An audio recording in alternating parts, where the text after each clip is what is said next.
Welcome to MoCo's Most Famous. I'm Joe Yasharoff. Today we are talking to pro golfer Denny McCarthy, who's making quite a name for himself with his recent play on the PGA Tour. He's coming off his best career finish.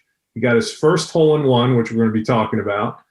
Denny was born in Tacoma Park, grew up in Burtonsville and Rockville, attended Georgetown Prep, and then the University of Virginia. Denny, welcome to the show. Yeah, thanks for having me. I appreciate it.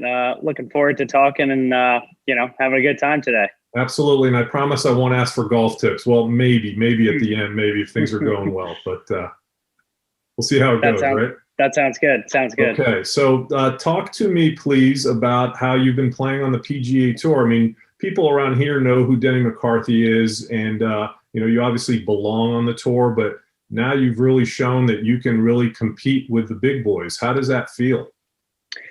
It feels great. Obviously, it can be challenging at times, traveling and living out of a suitcase a lot and competing against the best players in the world. But that's a challenge I've always embraced. And, this is my 6th year as a professional. This is my 4th year on the PGA Tour. And I think the biggest thing is I've always been someone who just tries to get better and the results will come. And I think I've gotten better every year to the point where I feel more comfortable each year on the PGA Tour. Just kind of trying to learn the ins and outs and learning the courses each year and getting more comfortable on them. And I think I've been taking the right steps to improve my game and, try and compete at the highest level. I've always been a heavy competitor where doesn't matter what I'm playing, if it's golf or ping pong or darts, it doesn't, every little game, I'm going to try and find a way to get better at it. And that's kind of what I've done with golf throughout my career. And, obviously I'm playing some pretty nice golf right now. So I'm excited for the upcoming stretch. You talked about your competitiveness.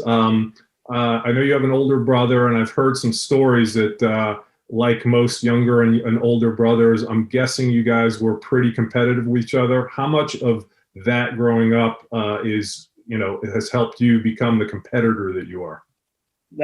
Very much so. My older brother, Ryan, he's probably my biggest fan nowadays and does a lot for me and always has very supportive words to, pick me up, whether it's, if I had a disappointing finish one week, telling me it's okay, I'll get back right into it next week. So we've kind of been best of friends, but you probably wouldn't have thought that when we were little. We were every little game, like I mentioned, ping pong. I mean, there was some paddles flowing, in the heat of competition, whether it's that or we used to have a golden tee machine, which is like, simulated golf where you roll the ball. We were, baseball or football in the yard, we would always be at each other's necks. But, that helped me a ton growing up. That's part of the reason why I've been so successful and why I'm so competitive today is, having that tough brotherly love growing up, and we had a great neighborhood of kids to, play games with and whatever it may be. So, I'm very lucky. I have a lot of credit due to my parents as well. Taking me places, putting in the time to, take me to practices or, whatever it may be growing up. And very thankful for my parents, my family. I have a ton of family in that area, on my mom's side and my dad's side. So everyone's been very supportive of it, and I'm very lucky. So taking on, Rory McIlroy and Dustin Johnson is no big deal because you've already taken on your brother, and I'm guessing that makes you battle tested, right? To take on the greatest golfers in the world. 100%. All right. So I talked about how well you've been doing lately. I want to talk about the Players Championship. So I know you probably weren't happy with your weekend performance, but let's talk about the first 2 rounds. I mean, you were right there. I think at one point you were in second place, maybe one shot back of Sergio. Mm-hmm. What was that feeling like at the time when you're in one of the biggest tournaments in the world and you're right there? Yeah, the result might not show it, but I actually felt way more comfortable in that position than it may have seemed. The result shows that, I might have been nervous and that, I felt really comfortable. I like seeing my name up there, and the more I can see my name on the top of the leaderboard, the more comfortable I'll be. Mm-hmm. I didn't really feel like I played great the first 2 days. I had a lot of nice saves. I hit it well, gave myself a lot of chances. And I felt like I played pretty solid on the weekend too. I was really just a couple stretches away. Saturday wasn't a great day for me overall, but I hung in there to, I think I parred the first 10 holes and birdied 11 to be 1 under, and still just really 3 or 4 back. I was still right there in the thick of things, and just had a bad stretch on Saturday and Sunday that just kind of, shows up as a poor result. But I really didn't feel like I played that bad, which can be frustrating. It happens a lot in this game. It's happened to me a lot over the last few years, where you can feel like you have a great week and not many people see it otherwise. They just see it as a 50th or 60th place finish, right, when, realistically, I felt like I still had a pretty decent chance to, compete and win the golf tournament the way I played on the weekend. I was just, like I said, a couple stretches away where the scores got away from me. But it was tough going into the Honda last week. It was a frustrating result that I had at the Players, but at the same time, I knew I was going into an off week. I basically just told myself, you got to pick yourself up and give it all you have mentally and physically this week. And then, after you do that, you can take a week off and relax. And that's kind of what I did this past week. It was a grind of a golf course, PGA National. Obviously, everybody knows it. Everybody's notorious for balls being hit in the water and heavy winds. And, my caddy and I did a really good job of just staying patient, just trying to have fun and relaxed out there. And it's not that easy to always do after a week like the Players. So I'm proud of the way I picked myself up and, gave myself another good chance to, put myself in the thick of things of a golf tournament again. And the more I can do that, I think the more I'll be more comfortable. So the Players, the TPC Sawgrass is no bargain either as a golf course. That's one of the hardest in the world. So you played really well at 2 of the toughest golf courses in the country, maybe in the world. Are you one of those players that plays better the harder the course is? I think so. Yeah. I always relished playing, and, I played in a couple US Opens. I played in some US Juniors, and I played in 7 US Amateurs. And, I always relish the big tournaments, the big opportunities, the tournaments that play, like a major championship. Not to say that I don't get up for regular tour events, because I do. It's any competition, and I get the competitive juices going. But for whatever reason, those bigger, tougher golf courses, I think it just kind of, that you need to heighten your focus, and you need to be more mentally tough than you usually are for those type of things. And I think I'm ready for those type of challenges. So I think just subconsciously, I know it's going to be a grind. That's the type of player that I am. I never give up. I think that I'm just the way I think and the way, my game is, I'm a grindy type of player. So I'm ready for those type of tough golf courses. Not to mention we played Bay Hill the week before, which is a brutal test in itself. And coming off of a tough West Coast for me, I didn't play very well on the West Coast. It was nice. Even I think I finished 24th at Bay Hill. It was nice to get some type of result coming off a poor West Coast. So it was, knowing that I could play Bay Hill in really tough conditions was a good start. That gave me a little boost of confidence for the Players. Obviously played a couple really good rounds, and then knowing that I was very close to having a great week at the Players, taking that into the Honda.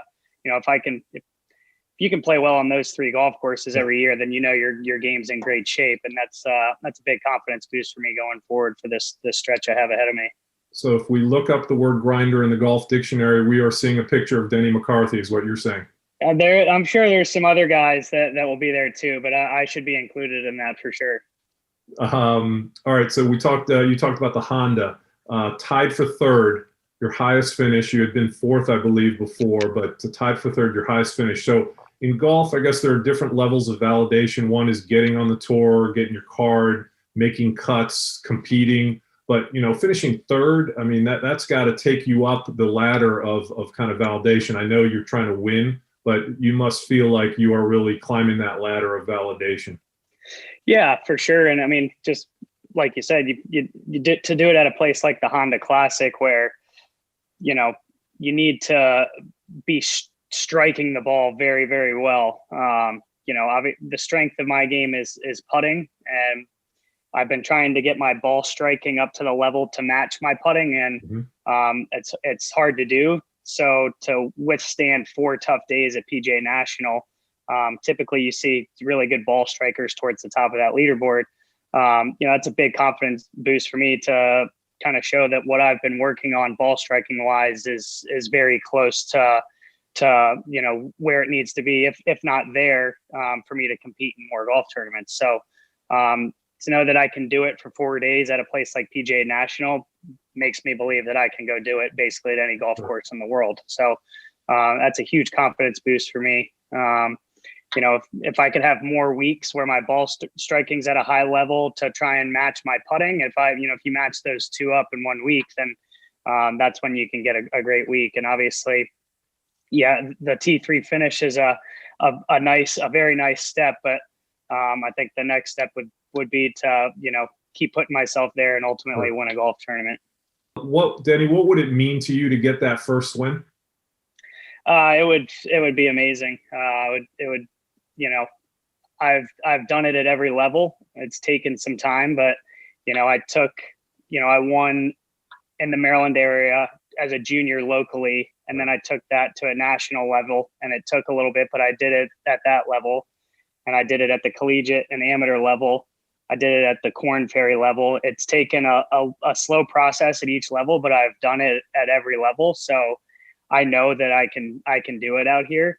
And it's maybe taken a little bit longer than I would have thought or liked, but it'll be so rewarding when it does happen to know that, I've won at every single level that I grew up in.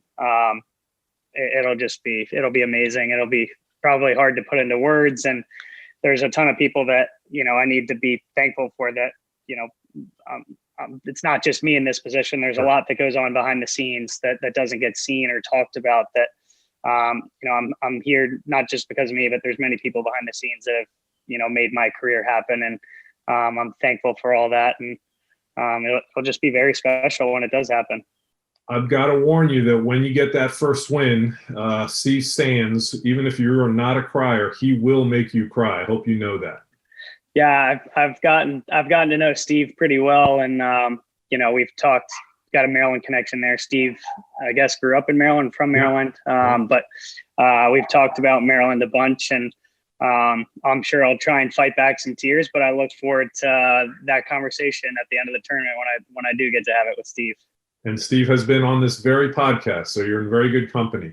So nice. This week is an off week after those 3 tough tournaments. So what do you do in an off week besides kind of resting your mind and body? I'm sure you're not getting up at noon watching Netflix all day, I'm guessing. No, I have slept in the last few days, though. It's felt nice for sure. But, I haven't touched a club in a few days, which is kind of how I like it. I played 5 weeks in a row on the West Coast, off week, and 3 in Florida. So I played 8 out of 9 weeks, basically. So I don't mind putting the clubs down for 2 or 3 or 4 days. It's a nice way to kind of just relax, and also just kind of gets you excited when you do get back into it after that 3 or 4 days. So, but still doing things to maintain my body, going to the gym, even just for a little quick workout each day, just maintain the physical strength. And just kind of chill around the house. I moved into a new house 3 or 4 months ago, and it's got a bunch of little games, like I mentioned. So I'm keeping myself busy and active at the house, and just a very chill off week, which is the way I like it. Good. All right, let's talk about your hole-in-one. Your first hole-in-one on the PGA Tour. I'm guessing you've had other holes-in-one, but this was this is your first ever? I've only had one. My first hole-in-one ever was at my 4th year at the University of Virginia. And then this is technically my second hole-in-one, first one in a real tournament. So it was pretty crazy. It was one of those things where I've had so many close calls. It looked great in the air. Saw it take a couple bounces, and it's I got to the point where like I just stopped expecting them to go in. I've had so many close calls where like I just don't think they're going to go in from what from the tee box. And when I actually saw it go in and had everyone react around me, it was like, oh my God, like it just seems so surreal because it just hasn't happened very much in my 27, 8 years playing golf. So really cool. It was nice to be able to celebrate with the group a little bit. My parents were there. My uncle was there. My uncle got a video of it. I made an Instagram post about it. One was the tour's copy of the hole-in-one, and then the next video was my Uncle Mike actually taking a video of my shot and saying, "Be the right club" in the air. Be the right number. That's a pretty sweet one to have on video, especially to, have it say Sure. Be the right club. And 2 seconds later, we're reacting for my hole-in-one. So did he shoot it well? Will he be a cameraman for NBC? Yeah, I mean, for a camera phone, not too bad of a video, especially since, him and my parents are not the most technologically, advanced people. I'm not either, I admit, but, I don't think they have anyone in my family has a future with photography or anything. I'm guessing he didn't have the Pro Tracer on his phone, correct? He did not have the Pro Tracer on his phone. He did not. All right, so let's go back to Montgomery County. Growing up, you in Burtonsville and then in Rockville, and then going to Georgetown Prep. What do you remember from? It wasn't that long ago, so I'm not making you seem like an old guy. But what do you remember from growing up in Montgomery County? It was great. I had so many friends growing up, grade school and high school that I keep in touch with. And, I played, honestly, basketball is probably my first love. I still, I have a basketball hoop here at my house in Florida and I still shoot all the time. But I played basketball K through 8th grade, St. John the Baptist, played on a couple other leagues, played my all 4 years at Georgetown Prep. So basketball is probably my first love. Obviously I'm 5'8", so it's not great for basketball. So I quickly realized that basketball wasn't going to be in my future, but it was nice to still be able to play that through high school and make a nice little career out of it. But obviously it was going to stop once it got to high school and, or once it got to college. So I kind of knew when I was going into high school that, I wanted to play professional golf, and knew that I was, on a nice track to do so. And, I love Maryland. I wish I could get back there more than I do. It's too cold there too much of the year to be able to play golf. So, I moved down here after I graduated from UVA and rented a place with a few buddies, tried it out for a few years and really loved it. And so I decided to make Jupiter my home base, but, I love coming back to Maryland, seeing I have a bunch of family, like I mentioned, a bunch of friends. So I love getting back and, getting to see everyone. And okay, so at Georgetown Prep, you played basketball all 4 years. You were a pretty good player. You say you're 5'8", and you're not tall, obviously, but you were a pretty good player from what I heard. So at what point were you a better basketball player than golfer up to a certain point, I'm guessing? No, I mean, I'd say I was probably always a better golfer. I mean, my specialty in basketball was a 3-point shot. So I was a 2-guard mostly. I didn't do much ball handling. I did in K through 8th grade, but once I got to high school, I kind of strictly became a 2-guard where I was moving a lot without the ball, trying to get open shots outside the arc. There was times where, people were on me. I had to be crafty, and I had some crafty little inside moves, but nothing fancy. So I was, I've got a deadly 3-pointer, and I'll tell you what, it's been hot the last couple of weeks shooting in my backyard too. I've been, I might be shooting it better than I'm putting right now, which is kind of scary because I'm putting it pretty well too. Well, the Wizards could use an extra player or two, so don't keep shooting. They might. I think it's something that helps me, honestly. Just even if I'm not playing golf and I'm playing darts or shooting hoops, I think it's just something that darts. It's point and shoot. I think it helps me even if I'm taking off time of golf. It's like should be that same reactionary type of feeling. Not getting too caught up in swing or golf swing on the course and just pick a target and fire and shoot. And I think that, some things off the golf course just translate well onto the golf course for me. And it's just an example of that. So I know Dustin Johnson's a hell of an athlete, hell of a basketball player. He's 6'4", I think. So you and him one-on-one, can you beat him? Probably not, but I bet you I could beat him in a 3-point contest. Ah, okay. Well, I hope he's probably got me. I hope he watches the podcast. We could set up a 3-point shooting contest with you and DJ. That would be great. I'd like to do that. All right, so I want to ask you about some other PGA Tour golfers. So the talk of the PGA Tour has been Bryson De Chambeau with what he has done with his body and how far he can hit it. And I don't think you were playing in his group at the Arnold Palmer Invitational, but you know what he did on the 6th hole, which is phenomenal. Yep. And not only did he do that, but he won the tournament. I mean, so to do that is one thing. To also win the tournament is another. So he's not just a long ball hitter. What are your thoughts about Bryson? Is it good for golf? Is it bad for golf? I think it's very interesting. I think he's always been someone as well that takes extreme measures to try and get better. And this is one of those.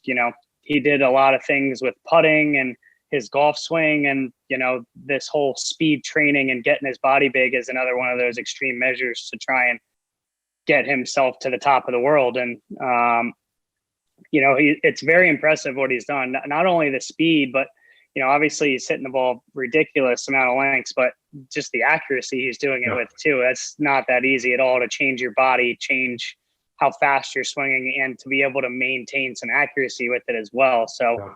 And people also forget that, yes, he hits it far, but he's still got some really good touch, chipping, putting around the green. He's that people are talking a lot about his speed, but his short game and putting so underrated. That's a big reason why he's winning some of these big golf tournaments, is that you still got to make the putts, and you still got to hit the shots around the green, and he's doing that. And I feel like that's getting overlooked as well.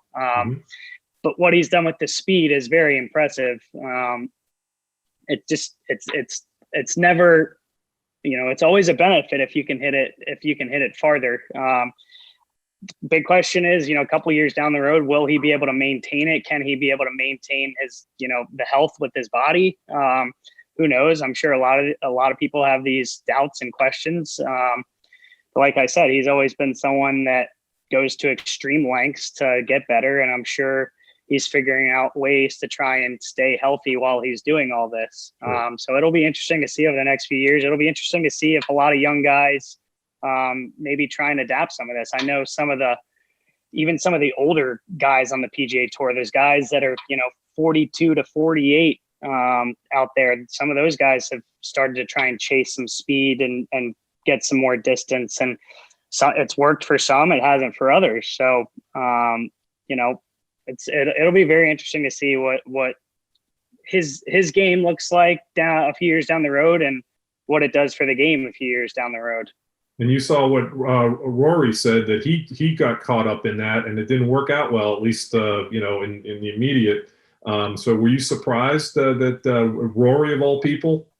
A little bit. I actually, we appreciate, I like hearing stuff like that. I always like listening to Rory talk. I feel like he's very insightful and very honest and open with what he's been doing. So to hear that, to him to openly admit that is cool to hear. Just, he's always been like that. He's always been great with the media, in my opinion. And I like the way he goes about his business.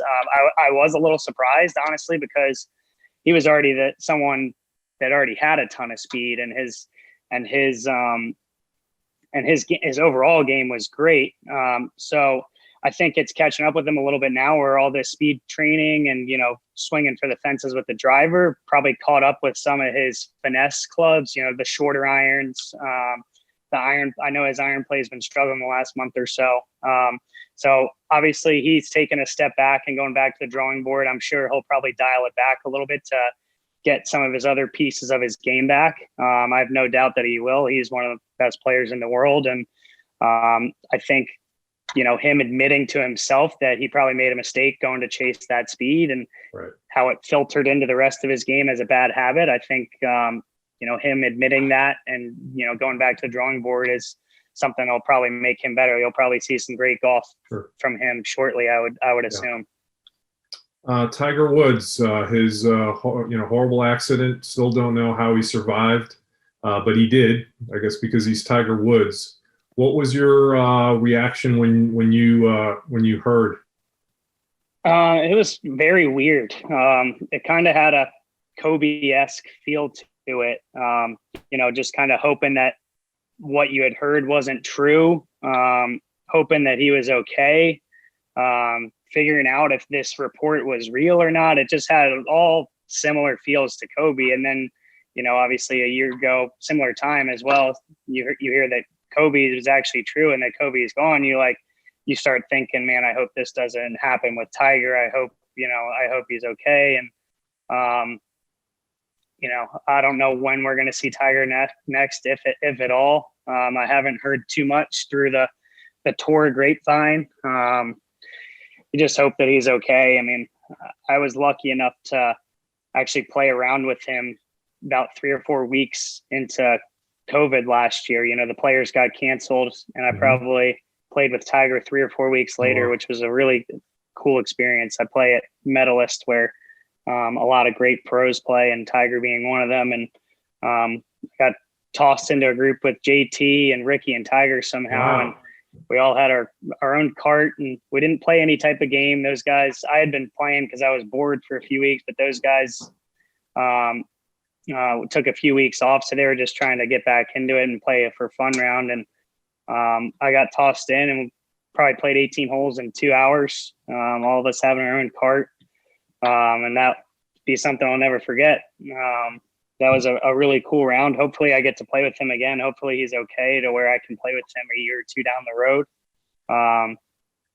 So that was a cool experience that I had. And I kind of thought back to that, when all this news went down, like, man, is that going to be the only time I play with Tiger? I hope he's okay. And then I can, hopefully play with him again sometime soon. Most would agree that, him playing golf again is not the important thing. It's can he walk again? Can he live a normal life? Can he play with his kids? But everybody wants to see Tiger play again. And I don't think it would be very smart money to bet against him doing anything, given what he's done in his career and his life. I don't know if you would agree with that. Totally. I mean, the things he's done, how many times he's been knocked down only to bounce back and do something amazing again is truly incredible. And that's why he's one of the greatest athletes to ever live. He's done it time and time again. So you can never count him out. Yeah. You mentioned COVID briefly. So it's been a terrible year, a tragic year, so many lives lost. Golf is one of the sports that from the very beginning was determined that was safe to do. It was outside, you have the social distancing, but yet you had COVID, correct? Denny? Correct. And what was that? How bad was it? And tell us about it. It was, we restarted mid-May, and I got it a couple weeks into playing. I'd shot 3 or 4 under first round of the Travelers up in Connecticut. Yeah. And then the night after the first round into the middle of the night, I woke up in the middle of the night. I started feeling weird Thursday night. And I was like, maybe I'm just a little tired. And then I woke up the middle of that night, and I kind of sensed something was wrong. So I asked if I could get tested before the first round. And sure enough, I had it. So I had to quarantine in my hotel room in Connecticut for 8 or 9 days, which wasn't too much fun at all. And then I ended up, after I talked to the doctors and, they deemed I wasn't contagious after a 10-day period. I went to my parents' house for a little bit in Maryland. Even though the doctor said I was contagious, I still kept my distance from my parents. I stayed in a room off the house. I wasn't, in and around the house that much. But it was a weird experience. I only really felt lousy for a day or two. Then it kind of went away, and then I lost smell and taste for a few days. So I definitely had some symptoms. It was strange. I was just kind of thinking of, when I could get back out and play golf, and, ended up playing 2 weeks later, after my initial positive test. And, it was weird. I was continued to test positive for a couple weeks, to a month. And the doctors deemed that even though I was testing positive, it was basically picking up dead particles. I was not contagious at all, but they still wanted to be safe. So I wasn't really allowed in the clubhouses for a few weeks. I was, me and a few other players were in the same boat where we were basically separated from the rest of the playing field, which was a little strange, but at the same time, I was kind of over it. I was just ready to kind of just play golf. I had a few weeks off because of it, and I didn't really care what was going on. I just wanted to play, and it was just enjoyable to be back afterwards, being outside playing golf. And honestly, haven't thought too much about it since. How strange has it been, playing in the midst of a global pandemic and whatever that brings, and having no fans? How odd has this experience been for you? It's been strange. I'd say the first month or so was probably the weirdest. And then, after we kind of realized that's, what the new norm was, it just became normal to not have many fans. But I will say some of these tournaments, these Florida tournaments, Scottsdale, a couple tournaments last year started allowing fans, and it just felt great to have that buzz and energy back. It can get a little stale sometimes if there's no one out there. It's still coming down the stretch. If you're trying to win a tournament, there's still pressure. There's not like, just because there's no people doesn't mean you're just out there playing for, nothing. You're still out there, and there's still some pressure, but at the same time, it's like, it just doesn't have the same feel without the fans. So it's been nice to feel some of that energy back. That's, I love having the fans. I love interacting with them. It's just part of, kind of just gets me going, gets me amped up a little bit. So it's been really nice to have some fans back. Definitely weird at first, but now it seems like more and more tournaments are going to allow fans, which is great for us and for the fans. I'm curious. So 2 golfers that I know of were born in Tacoma Park, you, and then of course, Fred Funk. How well do you know Fred Funk? And it's kind of wild that 2 guys from Tacoma Park are, good golfers on the PGA Tour. Yeah, I know Fred a little bit. His son's a similar age to mine. His son's, I believe, a few years younger than me. That I've seen Fred at a few tournaments, and always talk to him. He's always been super nice to me, and he was actually my mom's paper boy growing up, which is it makes it even smaller world. That's great. I always joke about that with Fred when I see him too. So we have a good relationship. I don't talk to him too much, but when when we do talk, we always have a great conversation. And he's not a tall guy either, and he was one of the shortest hitters on tour, but the straightest. And he had, pound for pound, in my opinion, one of the most amazing careers, given that he couldn't hit it nearly as far as anybody, and won probably 8 times, won the Players, which is remarkable. So that's got to be a little bit inspiring, seeing a guy like that. I know you're a longer hitter than he is, but he was a grinder. He was a grinder too. Yep. Yeah. I mean, I'd say I'm probably an average length hitter. And, I can maybe go chase a little speed with the driver, but I'm never going to be somebody that bombs it, relatively speaking. Right. To you, I might bomb it, but yes, to Dustin Johnson, I'm a dinker. So, but it works for me. I think, I've been trying to model my game somebody similar to say a Webb Simpson or Colin Morikawa, where those guys are similar speed to me. They're average length hitters, but they drive the ball well. They drive it straight. And then they're both very accurate iron players. Look at Colin Morikawa. He's one of the best ball strikers on tour iron wise. And he's gotten his putting to a good level to where he can compete on a regular basis to try and win golf tournaments. Same with Webb Simpson. He's, I actually modeled my bag setup a little bit after Webb, where I added a few more clubs in the longer end of the bat. I added a 5-wood, another hybrid, just some more clubs to attack some par 5s, me being a shorter hitter. It's helped me a lot. I feel like changing the setup. But that's type of the model game I'm going after, where I can keep the ball in front of me with the driver, still hit it a decent distance, and then get my iron play to a level where I can give my putter a few more looks around, and the putter is obviously the strength of my game. So if I can hit it maybe a few feet closer here and there, and maybe a few more greens around. Yeah. That'll be a good recipe for success for me going forward.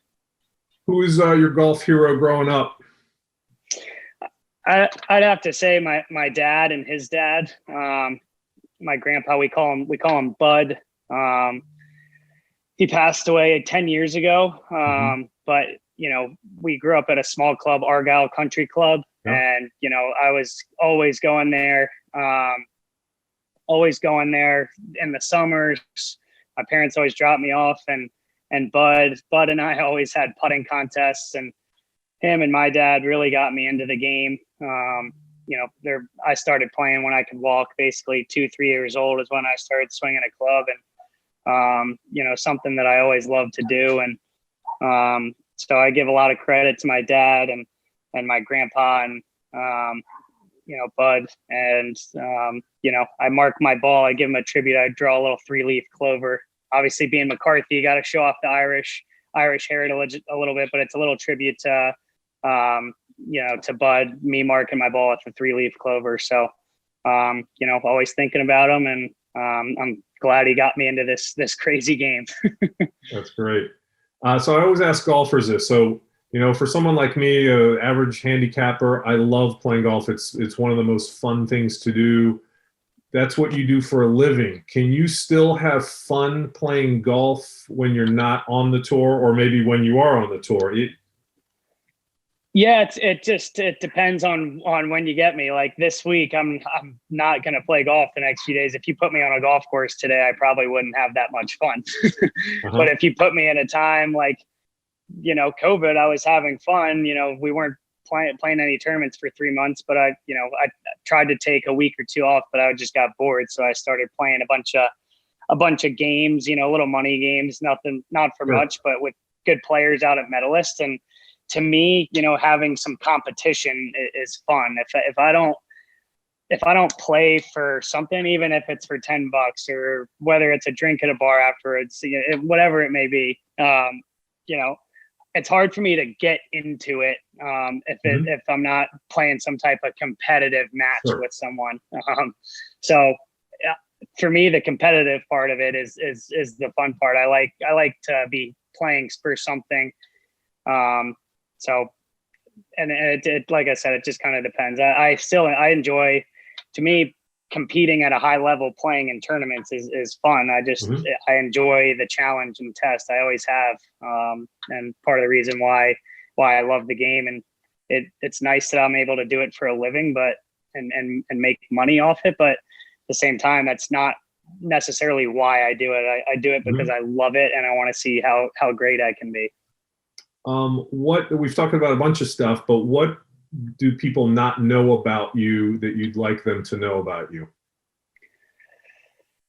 I mean, I'm a pretty much an open book. I mean, like I said, you already know that I'm a competitor. I like to play a bunch of games. I'm sure most people know that. Yep. Most people probably don't know that I like to relax in the pool and go to the beach every now and then. They probably think I'm always grinding away doing something, but I definitely like to relax. I'm not scared to lay down on the couch for 4 or 5 hours and watch a Netflix show and binge it. So not afraid to do that. I don't know if people think I do that or not, but I like to chill and like to Netflix and chill, as they say. And I like to enjoy just laying out in the pool. And I don't know what else. I don't know. There is. That's good. That's good. So now what, you've already had what many people would consider a successful year. You've gotten better. You've had your highest finish. We talked about the hole-in-one. What would you consider a successful season this year? I would like to win. I think if I take care of my business and I continue to be on the trend I am with my ball striking and my whole game in general, really. I think it'll come. I need to be patient for it. I think sometimes I want it too much. I think it doesn't necessarily have to be a win, but making it to the second playoff event. It's at Caves Valley this year in Baltimore, the BMW. So the last few years I've made it to the first playoff event, and I came close to making the second one last year. So I think, it would be a baby step, but a step nonetheless would be making it to the second playoff event with a chance to make it to the Tour Championship. To get to the Tour Championship, it might need to take a win, but I think making it to the second playoff event would be a good goal for me, and I'm on a nice pace right now to do so, but there's still some work to be done to guarantee that second playoff event. You'd be ready for all the friends and family and fans to come out to Caves? I would. I like seeing all family and friends, and I love when they come out to follow me. I think it excites me in a good way. I like showing some emotion, especially if I have a bunch of people that I know there. Sometimes it's hard to fist pump and get excited when I don't know anyone there, but when I have a bunch of people following me, and like last week at the Honda, I had a nice crew out, and on Saturday, I was a couple back from the lead and made a couple nice putts and hold a bunker shot, and I showed some emotion. And so I like those opportunities where, a bunch of people are watching me and they're there for me. And it's cool to see. Denny, I really appreciate you taking time out. I kept my promise. I did not ask for any golf tips, maybe next time. And I want to wish you continued success on the tour. Thank you very much. Appreciate you having me today. And hopefully we'll see you at Caves Valley later this year. And again, thank you very much. And I want to thank everybody for watching and listening to MoCo's Most Famous. If you like the podcast, tell your friends. If you don't, maybe lie and tell them you like it anyway. And we'll see you next time on MoCo's Most Famous. Have a great day, everybody.